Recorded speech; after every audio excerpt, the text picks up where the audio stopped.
Bonjour à tous, bonjour à toutes. Je vais prendre le relais pour vous présenter un petit peu ce qu'on va faire aujourd'hui. Donc, on va passer 30 minutes ensemble, on va vous expliquer ce qu'il y a dans le livre. Alors, on va commencer déjà par se présenter nous. Si vous voulez, petit QR code qui vous permet d'accéder à la présentation qu'on va faire. Donc, vous pouvez déjà le scanner et vous pourrez naviguer avec nous durant cette présentation. Voilà, et comme ça, vous pourrez le garder, vous pourrez la revoir après. Et je vais laisser la parole à Madeleine et à Xavier pour se présenter. Et après, je vais me présenter moi et je vais vous introduire le contenu de la conférence. Madeleine, je te laisse te présenter. Merci Franco. Donc, bonsoir à toutes et à tous. Je suis absolument ravie d'être ici avec vous. Je suis arrivée de Bruxelles ce matin où j'enseigne. Donc, j'ai une fonction académique où j'enseigne les langues, la méthodologie, tout ce qui est également démarche scientifique à des étudiants de 18 ans et plus.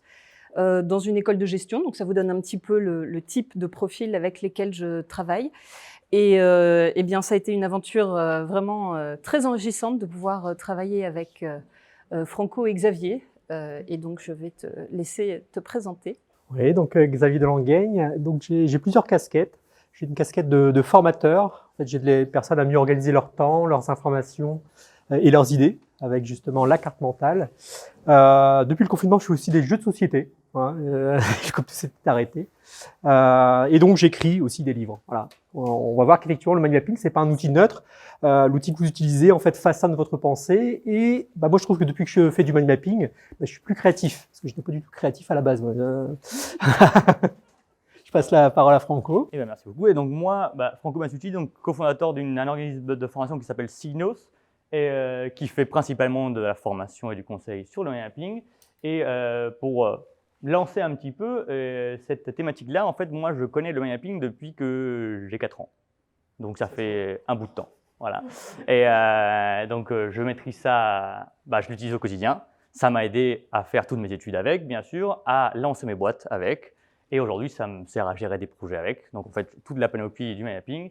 Et on va tout simplement on va rentrer dans le détail de la conférence d'aujourd'hui pour vous montrer un petit peu ce qu'il y a dedans. Alors, comme vous l'avez vu, si vous avez déjà cliqué, et c'est au format mind mapping, cette conférence, donc on oublie les PowerPoint, c'était joli jusqu'ici, mais on va passer aux choses sérieuses. On va passer au mind mapping. Attendez, je dois couper. Voilà. Et on y va. On a la conférence qui est ici. Et donc, hop. Donc, qu'est-ce qu'on va voir aujourd'hui? Donc, il y a une partie que Madeleine va introduire sur la prise de notes telle que vous la faites aujourd'hui, ou que la plupart des gens la font aujourd'hui, hein, et donc la traditionnelle. Donc, Madeleine va vous expliquer un petit peu quels sont les enjeux, les problématiques liées à la prise de notes traditionnelle. Ensuite, on va enchaîner et voir la prise de notes mind mapping, qu'est-ce qu'elle apporte en plus, pourquoi nous on s'est dit que ça serait bien que les gens fassent du mind mapping en prise de notes, et un petit peu les clés de réussite quand même pour que ça marche bien. Et le comment et où l'appliquer, en fait, ça va être une introduction un petit peu du livre, parce qu'en fait, c'est bien sûr ce qui est développé principalement dans le livre. Donc, on va voir des images qui sont dans le livre, un petit peu ce qui est marqué dans le livre, ce qui est raconté dans les livres. Et la dernière partie, c'est comment se lancer. On va vous donner des tips, des conseils, si vous voulez, dès demain, et pouvoir commencer à prendre des notes avec le mind mapping, tout simplement. Voilà un petit peu. Et je laisse Madeleine, du coup, prendre le relais pour la prise de notes traditionnelle. Merci Franco. Eh bien, moi, je vais commencer d'abord. Je regarde un petit peu ce qui se passe dans la salle et je vois qu'il y a des feuilles, il y a des bics, il y a des tablettes. Donc, on a déjà différents outils pour prendre note. Et l'itinéraire que nous, on a choisi, c'est de se dire, OK, cette prise de note traditionnelle, elle a ses limites. Elle nous amène... voilà, à faire tout d'abord un constat sur les limites et les blocages qu'elle amène et on verra les problèmes qui sont derrière ce constat. Oui. C'est sur l'outil que vous utilisez pour faire la présentation, c'est Mindomo. Mindomo. On y parlera tout à l'heure. Et avant d'aller plus loin, petit sondage. On y va. On y va. À main levée, on le fera. C'est en fait savoir un petit peu comment vous prenez des notes actuellement et qui prend en linéaire. La majorité. Qui prend en mind mapping? Les trois que j'ai formés en fait. non. Et les deux? Qui fait les deux? Et qui ne prend pas de notes du tout? Ok, donc on a le constat qu'on a fait à chaque fois qu'on fait le sondage, hein, la plupart des gens prennent des notes de manière linéaire. Pourquoi? Madeleine va rentrer dans le constat d'aujourd'hui. Alors, c'est certain que la raison pour laquelle on prend des notes, c'est quand on a besoin d'apprendre, de comprendre, de présenter quelque chose, de restituer. C'est quand on veut organiser des activités, comme Franco organise toutes ses activités avec le mind mapping, lui. Et donc, on doit prendre ces notes. Elles sont linéaires. C'est très difficile, surtout quand c'est à la volée, de prendre note des informations qui seront vraiment nécessaires. On le fait souvent avec des abréviations, des fois en mode plan, des fois avec des bullet points, souvent à la main, parfois au logiciel. Si on regarde dans les amphis ou les auditoires d'étudiants, la plupart maintenant, c'est avec des claviers, voilà, absolument. Mais alors, il faudrait être une petite souris pour voir si ils notent absolument tout ce qu'ils entendent sans faire tourner le processus de compréhension là, c'est la même chose pour nous. Et quand on gratte à la main, c'est la même chose. Est-ce que les opérations mentales qui permettent de vraiment rendre cette prise de notes utile et productive, est-ce qu'ils sont là?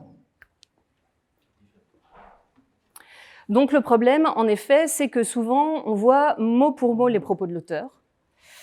Super, mais voilà, là, on a fait un travail de scribe. On n'a pas fait un travail qui nous implique. Ces notes sont souvent indigestes, difficiles à relire, à mémoriser, compliquées à comprendre, ce qui veut dire qu'elles ne sont pas hyper utiles. Alors, elles peuvent garder une trace, mais c'est parfois un peu galère. Donc, vous galérez à prendre vraiment des notes de manière utile. C'est forcément la première étape de l'enregistrement de l'information et de son traitement. Voilà, c'est une première étape. Et maintenant, on verra quels outils peuvent contribuer à améliorer ce processus. Donc, bien sûr, dans une prise de notes, on a des phases de relecture et des phases de correction. Et la première phase est toujours un peu plus brouillon. Mais quand même, avec cette prise de notes linéaire, on est parfois un peu pris de court sur notre feuille. Donc notre idée, si vous voulez, c'est pas de remplacer la prise de notes traditionnelle au complément de l'ERAIK, mais de proposer une alternative, hein, qui est celle du mind mapping, hein, et c'est celle qu'on va voir tout de suite. Et alors quelqu'un déjà connaît le mind mapping et beaucoup d'entre vous connaissent, voilà. Donc je vais quand même revenir sur les fondamentaux de base pour que vous voyez, mais vous voyez depuis tout à l'heure une map, donc ça va aller très vite. Et donc qu'est-ce que c'est que le mind mapping? Bon, c'est une méthode visuelle, irradiante, c'est-à-dire il y a toujours un centre et un seul. Et arborescente, ça s'organise par un niveau et sous-niveau, okay, sous des catégories. Donc ça, c'est la base. Voilà. Et si on veut la créer bien, on doit passer par 5 étapes que je vous laisse découvrir. Et l'étape qui, pour moi, est déterminante dans la création d'une map, c'est l'étape 2 et 3, qui sont trouver les branches principales. Généralement, hein, et avec Xavier et Madeleine, on l'a souvent repéré, c'est là où on pêche, c'est là trouver les catégories principales. C'est comme c'est les fondations de la map. C'est ce qui est le plus difficile. C'est pour ça qu'il y a toujours une phase de brouillon. Et au mind mapping, c'est presque impossible, hein, de faire une map comme ça d'un coup. Hein, il faut passer par cette phase brouillon. Et voilà, après, une fois qu'on trouve les fondations, généralement, ça va assez vite. Hein, les choses s'enchaînent assez facilement. Donc vraiment, c'est l'étape 2 et 3 qui vont être fondamentales dans la création d'une map. Ensuite, et c'est ça qui est peut-être la chose difficile, c'est que quand on prend la recette et qu'on commence à faire des maps, on atteint vite des limites parce que, justement, on ne se met pas de limites. Et donc, on commence à avoir des maps avec 48 000 branches, et des dessins partout, des couleurs partout. Alors, c'est bien, c'est joli. Mais en fait, nous, avec les travaux qu'on a fait, hein, sur le mind mapping, on a vu qu'il y a des limites cognitives, en fait, que tout le monde a, un peu universelles. Alors, je ne dirais pas que chacun a ses spécificités, non, mais si on prend dans les études, il y a certaines limites. Et par exemple, il y a une limite qui nous dit qu'on a une mémoire à court terme, une mémoire de travail qu'on appelle, qui est de 7 plus ou moins 2 informations clés. Donc, ça ne sert à rien de la dépasser si on va faire une map. Donc, c'est pour ça que nous, on a mis une limite de 4 à 8 branches principales dans une carte. Comme ça, on est sûr de contenir les idées dans notre limite cognitive. Et pareil pour la profondeur des branches. On voit des fois des maps avec des niveaux 5 de niveau 6. Bon, c'est très bien qu'au bout du niveau 4, le cerveau décroche. Donc, autant rester entre le niveau 3 et le niveau 4 au niveau de l'éloignement par rapport au centre, tout simplement. Cette petite clé, en fait, elle va vous aider à avoir des cartes efficaces et pas juste des cartes qui vont traîner après dans votre bureau et que vous n'allez jamais l'utiliser.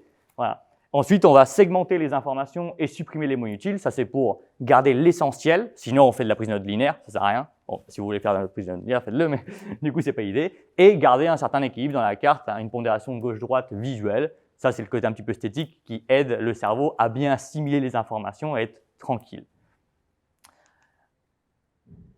Maintenant, les avantages que je vais laisser Madeleine présenter. Alors, vous avez une petite liste d'avantages qu'on verra en détail. Donc, je vous les énumère juste au niveau de la mémorisation, de la souplesse de votre prise de notes, une double visibilité à différents niveaux, le côté fun, bien sûr, et puis le processus. Donc, pour la mémorisation, ce qui est très intéressant avec une carte mentale, c'est qu'on va spatialiser l'info. Donc, en termes de mémorisation, on va pouvoir se dire « Ah oui, ça, cette info, elle était sur la deuxième branche, je me souviens qu'il y avait tel picto. » Ça aide vraiment à mobiliser le visuel pour mieux mémoriser. Quand vous devrez réactiver la carte, réactiver avec ce que vous avez mis en termes de mémorisation, vous pouvez cacher certaines branches ou cacher certains niveaux pour travailler cette mémorisation. La souplesse, ce qui est intéressant, donc contrairement aux notes linéaires, on a notre carte et quand on a une information qui arrive, on peut tout de suite la relier à l'élément qui est concerné. On n'est pas obligé de faire une grande flèche ou d'essayer de tourner le truc dans tous les sens. On arrive à trouver immédiatement le point auquel on peut raccrocher l'information qui arrive dans le désordre. Au niveau de la double visibilité, et ça c'est en termes d'apprentissage, en tout cas pour mes étudiants, c'est vraiment quelque chose sur lequel j'insiste énormément, c'est cette vision de global et détail. Ça permet de structurer, ça permet de hiérarchiser, ça permet de remettre dans l'ordre, ça permet d'avoir cette vue à la fois d'ensemble. On sait tout ce que je vais dire, mais on peut voir aussi, si on regarde dans les branches plus détaillées, les points plus détaillés. Et c'est très important de pouvoir jouer sur ces différents niveaux. Ensuite, le côté fun. On prend souvent une feuille en mode paysage, des couleurs, des crayons. On se lâche un peu, il y a un côté beaucoup plus rigolo quand on met des pictos, quand on prend plaisir à noter. Et puis le processus, donc c'est un peu ce dont on parlait tout à l'heure. Ce qui est intéressant, c'est ce qui se passe là-dedans. C'est pas nécessairement que votre carte soit magnifique à l'arrivée, mais c'est tout le processus que vous avez fait pour capter l'info, la structurer, la mettre comme il faut. Et ça va évidemment avoir un impact sur la mémorisation, la compréhension et tout ce qui est important en termes d'apprentissage. Alors, quelles sont les limites de l'outil? Parce que tout n'est pas tout beau, tout rose. Bien sûr, il y a toujours des inconvénients et des avantages à tous les outils. L'idée, c'est d'utiliser l'outil le mieux adapté. C'est-à-dire que parfois, effectivement, le mind mapping, c'est pas forcément le bon outil pour l'usage. L'idée, c'est que il y a une citation que j'aime bien, c'est si vous avez la tête en forme de marteau, vous verrez tout en forme de clou. C'est pareil, c'est-à-dire qu'effectivement, quand on est mono-outil, c'est-à-dire quand on utilise qu'Excel, on aura une pensée en case, si on utilise le mind mapping, on aura une pensée en arborescence. C'est pas que l'une est meilleure que l'autre, l'idée, c'est d'avoir plusieurs outils. C'est par exemple, si vous voulez comparer des choses entre elles, un tableau croisé, c'est mieux que le mind mapping, par exemple. Voilà, c'est d'utiliser le bon outil pour le bon usage.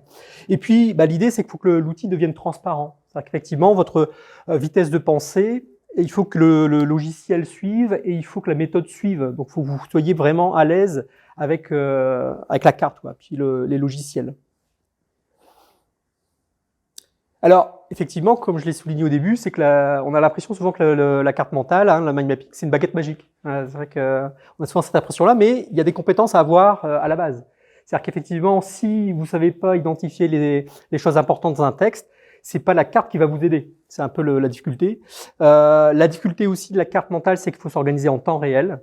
Et donc ça demande effectivement, notamment à l'oral, d'être très rapide sur l'outil carte. Et puis, il faut avoir quand même un esprit de synthèse.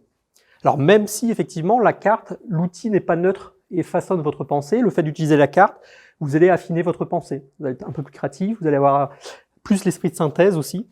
Et puis, comme l'a souligné Franco, le problème, c'est que ça peut vite devenir le boxon, la carte. Je ne sais pas pour ceux qui font des cartes, c'est qu'il peut en avoir partout.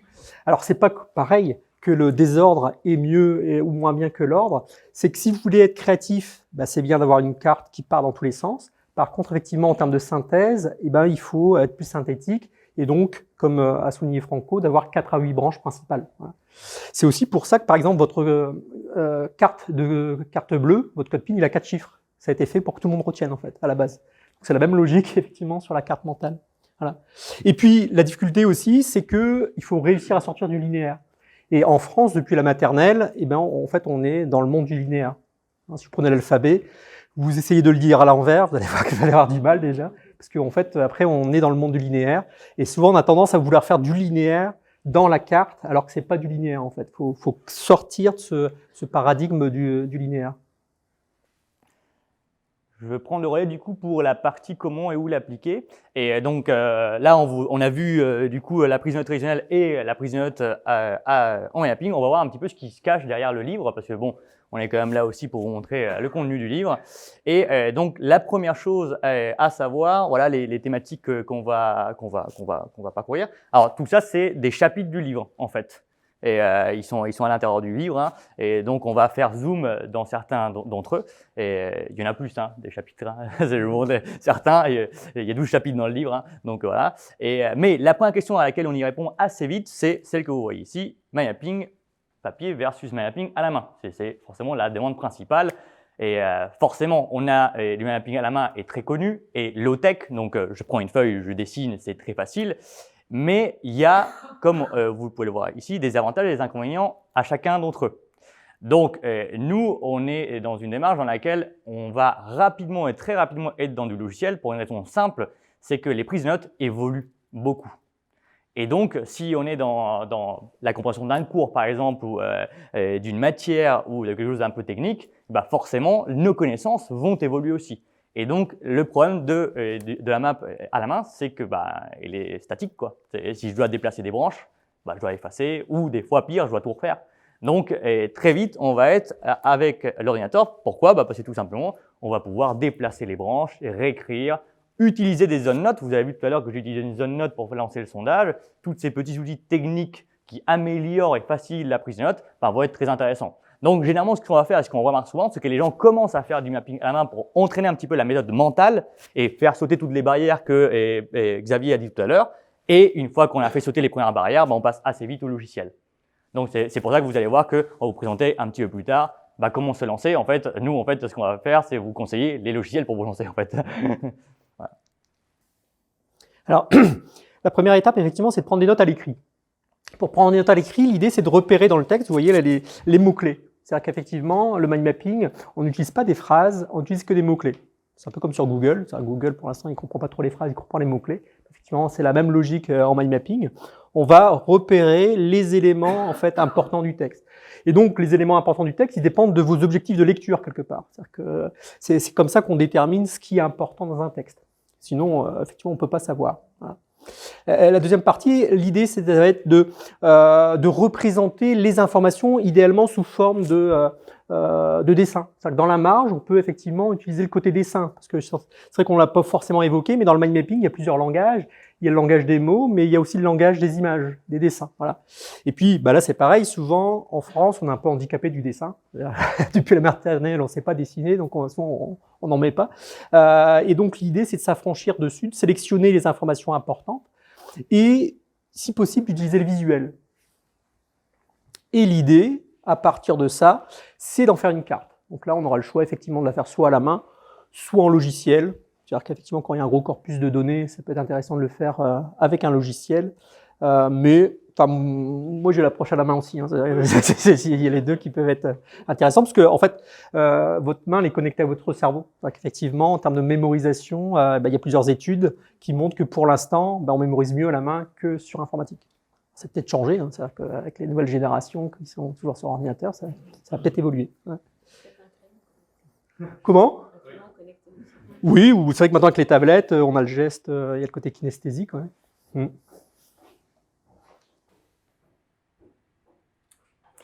Alors, la première étape, c'est l'écrit, parce que là, on a un temps de réflexion, on a notre texte, mais on a le temps de réfléchir pour voir et organiser les choses. Par contre, à l'oral, il faut que ça se passe tout de suite. L'oral, c'est immédiat.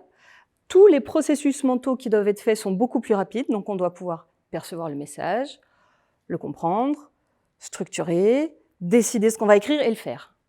Donc, toutes ces opérations demandent évidemment beaucoup plus de rapidité et de réactivité, ce qui est très compliqué quand on a une mind map. D'ailleurs, en termes de prise de notes en mind map directement à l'oral, on a certaines personnes qui le font ou qui le font à certains moments, mais ça a surtout beaucoup de succès pour tout ce qui est une synthèse de quelque chose qui a été partagé à l'oral. Donc, c'est très important aussi de développer une écoute active. Et pour vous aider dans le livre, puisque notre but, c'est quand même de vous amener petit à petit vers une prise de notes à l'oral, étape par étape, on s'est dit, ben tiens, on va essayer de distinguer différents types de structures qui peuvent être la première étape, le premier pas pour vous aider à prendre ces notes à l'oral. Donc, on est parti de structures à élaborer complètement. Donc, une carte mentale où vous partez à partir d'une page blanche et vous devez dessiner votre carte au fur et à mesure. Donc, sous forme de carte mentale ou bien une structure basée sur le plan d'une conférence ou d'un cours. Si vous avez des infos au préalable, évidemment, ce sera beaucoup plus facile si vous avez des objectifs de lecture de pouvoir faire cette carte. Ou bien, vous pouvez aller vers des structures à compléter. Alors, il y a la fameuse structure QQO, QCCP, donc qui, quoi, où, comment, toutes ces questions qui peuvent être vraiment très utiles pour cerner un sujet. Donc, si vous êtes en train d'écouter à une conférence et que vous notez ces petits mots-clés et que, au fur et à mesure, vous répondez, ça va déjà énormément vous aider. Et il y en a une aussi qui est très, très utile et que mes étudiants utilisent vraiment très régulièrement, c'est SPRI. Donc, quelle est la situation? Quel est le problème? Quelle est la résolution et quelle est l'information qui va m'aider à comprendre tout cela. Et donc, si on fait 4 branches S, P, R, I, on pourra, au fur et à mesure de l'écoute, mettre les infos qui correspondent aux différentes branches. Et alors, ce ne sera pas nécessairement pour 2 heures de conférence, mais ça peut être sur un cas qui est expliqué ou une problématique à un moment donné. Ça, c'est vraiment une structure qui permet de dégager, de faire ressortir un contenu de manière structurée. Et là, vous avez donc, c'est une illustration. Donc, ce qui est intéressant dans le livre aussi, c'est qu'on a pris des exemples dans lesquels on vous guide pas à pas. Donc, on a fait le travail d'écouter une vidéo et de faire tout le process, étape par étape. Donc, ce qu'on a entendu en écoutant la vidéo intitulée « La pensée visuelle au service de la mémoire » est repris ici sous forme SPRI pour que vous puissiez voir les étapes de cet exercice pour devenir plus autonome dans une prise de notes à l'oral. D'ailleurs, on ne l'a pas dit, les visuels qu'on vous montre tout au long de la conférence sont les visuels réels du livre. Hein. Vous retrouvez exactement les mêmes dans le livre. La dernière partie du bouquin est un petit peu particulière, on va dire. Je l'ai poussé un petit peu avec mes co-auteurs pour qu'elle y soit. C'est la prise de notes collaborative. C'est en fait comment faire ça à plusieurs, qui est un petit peu ma spécialité du coup. Et donc, comment adopter une posture qu'on appelle la posture de facilitateur chez nous. C'est-à-dire, il y a des gens qui parlent et on prend des notes en même temps, en live. Et donc, c'est une petite méthode qu'il faut apprendre. Hein. Donc, on l'explique dans le livre. Hein. Et la première chose, si je peux donner la clé quand même, c'est quoi? C'est ça. C'est segmenter les phases de réflexion. En fait, quand vous réfléchissez, sans le savoir, hein, vous êtes forcément dans l'une de ces phases-là. Soit vous êtes en divergence, c'est-à-dire en train de créer, soit en phase de convergence, en train de structurer l'information, soit en train de la valider, l'évaluer. Et le problème, c'est que quand on discute à plusieurs, chacun fait sa vie. Il y a des gens qui structurent, d'autres qui jugent. Et donc, ça va faire des choses comme, typiquement, j'aimerais bien qu'on mette en place ça en juin, et quelqu'un va dire, non, on n'a pas le budget. Oui, du coup, on a une personne qui est en train de faire de la divergence et l'autre qui est en train de faire la convergence. Bon, ils vont jamais collaborer, en fait. Ils vont juste être en confrontation. Et donc, on se retrouve avec des freins comme ça tout au long de la discussion. Et grâce au mind mapping, en fait, on peut mettre en valeur, en fait, on peut visualiser ces phases-là et aider justement le processus de co-création grâce au mind mapping. Et donc, si on arrive bien à gérer ces phases-là, et en fait, c'est ça la posture de facilitateur, c'est tenir en fait les phases, on aboutit facilement à quelque chose de structuré ensemble et surtout facile à partager et dans lequel on peut collaborer. Et donc, la dernière chose, avant de passer un petit peu à la conclusion, c'est que si vous faites ça en mind mapping, vous avez vu, c'est un petit peu le QR code que je vous ai donné tout à l'heure, vous avez un compte rendu de ce qui s'est passé qui est immédiat. Parce que du coup, la map qui a été faite est déjà le compte rendu de toutes les échanges qui ont été faits. Donc, on économise en fait toute la phase de retraduction des échanges dans un mail que vous n'allez jamais lire. on va être honnête, les comptes rendus de réunion, on les lit presque jamais quand ils arrivent par mail. Et ben là, on évite cette phase-là et on a déjà le résumé en mapping. Donc, on gagne beaucoup de temps. La dernière partie, comment se lancer si vous vous lancez rapidement. Donc, la première, c'est ce que je vous disais tout à l'heure, c'est s'équiper d'un logiciel. Alors, encore une fois, c'est pas que vous pouvez pas le faire à la main, commencez à la main si vous voulez, mais vous allez voir qu'au logiciel, des fois, on trouve des petites astuces quand même qui sont plus sympas. On peut facilement trouver des images, des gens n'aiment pas trop dessiner ou savent pas dessiner et du coup, ça les freine et mettre les couleurs et tout ça. Tout ça, c'est automatisé dans les logiciels, donc c'est beaucoup plus facile.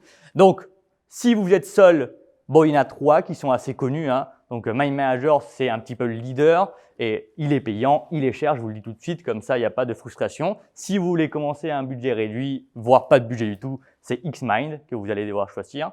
Et Xmind, la dernière version qui est assez bien pour commencer, est très, très visuel, très design. Et voilà. Ou FreeMind. Alors, FreeMind, c'est un historique que je n'utilise plus, du coup. Et parce qu'ils ont resté un petit peu dans le temps, on va dire, et donc il y a pas mal de fonctionnalités qui n'ont pas évolué depuis une dizaine d'années. Donc je vais privilégier Xmind et voilà, si je suis seul. Donc voilà. Donc si vous voulez commencer sans budget, Xmind est le logiciel qui est fait pour vous. Par contre, si vous voulez vous lancer en groupe ou à plusieurs, là il va falloir penser à avoir un logiciel qui est dans le cloud. Oui, parce que je ne l'ai pas dit, les logiciels que j'ai mis d'abord, c'est des logiciels installables sur votre PC, hein.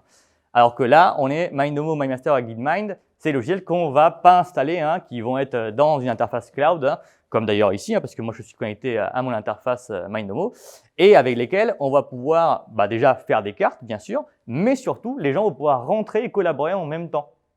Donc, si on est un petit groupe, on peut gratuitement collaborer, puisque d'ailleurs, ils sont gratuits. Enfin, forcément, ils sont freemium, donc il y a une partie débloquable et sous abonnement, mais sinon, pour commencer, en fait, on peut le faire directement et gratuitement dessus.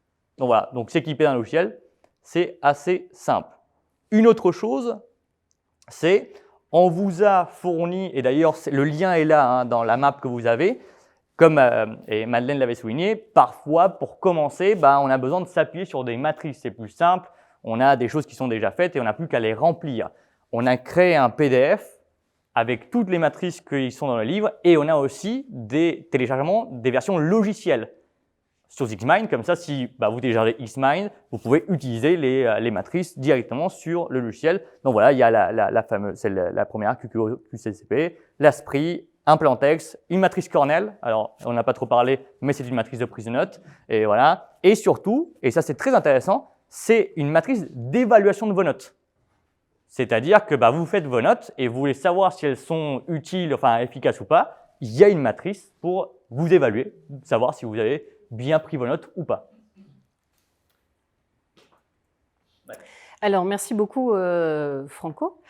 Donc, notre présentation touche à la fin et le petit mot d'envoi, une des choses avec lesquelles on aimerait que vous repartiez, c'est que vraiment entrer dans ce monde visuel, c'est un chemin pour aller vers l'essentiel. Et cet essentiel, on en a ô combien besoin, entre autres pour lutter contre cette surcharge cognitive qu'on a tous, à toutes les générations, dans toutes les fonctions et dans tous les aspects de nos vies. Essentiel aussi de cultiver nos compétences de compréhension, de sélection de l'information, de structuration de l'information, de synthèse, de réflexion, pour aller vers ce que Xavier mentionnait tout au début, une pensée créative. Donc, restez créatifs, soyez créatifs, et les notes, vos notes, si elles ont vraiment été utiles, vous permettront de comprendre et d'aller un cran plus loin dans votre réflexion, et donc d'amener une pensée qui sera davantage créative, avec donc toujours ce visuel. Voilà, merci beaucoup. On vous laisse donc. Il y a bien sûr le livre si vous voulez découvrir tout le détail de ce qu'on vient de vous raconter. Et on a créé une page web dans laquelle on peut retrouver les matrices à télécharger et voilà, et toutes les descriptions du livre. Et bien sûr l'achat du livre si vous voulez, le lien pour l'acheter. Et donc merci beaucoup à tous. J'espère que la conférence vous a plu.